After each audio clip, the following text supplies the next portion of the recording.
தேவனுக்கே மகிமை உண்டாவதாக.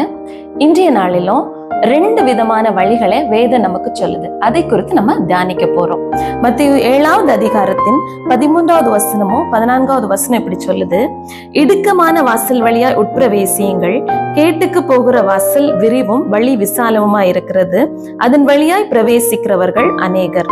ஜீவனுக்கு போகிற வாசல் இடுக்கமும் வழி நெருக்கமுமாய் இருக்கிறது, அதை கண்டுபிடிக்கிறவர்கள் சிலர் என்று இந்த வசனம் சொல்லுது. 2 விதமான வழிகள் என்ன அப்படின்னு சொன்னா, ஒன்று கேட்டுக்கு போகிற வழி, இன்னொன்று ஜீவனுக்கு போகிற வழி. இந்த கேட்டுக்கு போகிற வழி விரிவாகவும் விசாலமுமாயும் இருக்கு. இந்த ஜீவனுக்கு போகிற வழி இடுக்கமாகவும் வழி நெருக்கமாகவும் இருக்குது. இன்றைய நாட்களிலும் நம்ம எல்லாருமே ஈஸியா விரிவா இருக்கிற வழியை தான் நம்ம சூஸ் பண்றோம்.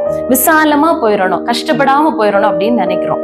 ஆனா வேதம் சொல்லுது, ஜீவனுக்கு போகிற வாசல் இடுக்கமா இருக்கும், வழி நெருக்கமா இருக்கும் அப்படின்னு சொல்லுது. இந்த 2 வழிகளில நம்ம எந்த வழியை சூஸ் பண்றோம்னு இந்த வசனம் தியானிக்க சொல்லுது.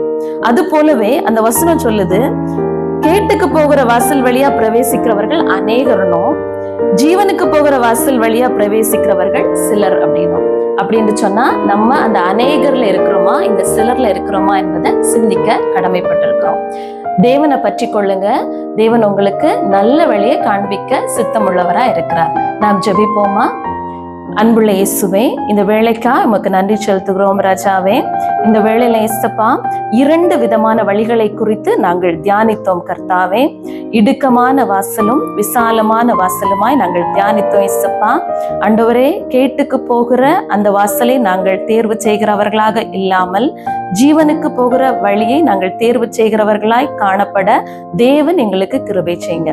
உங்க மெல்லிய கரத்திலே எங்களை ஒப்பு கொடுக்கிறோம். இயேசுவின் மூலமே ஜெபிக்கிறோம் நல்ல பிதாவே, ஆமேன்.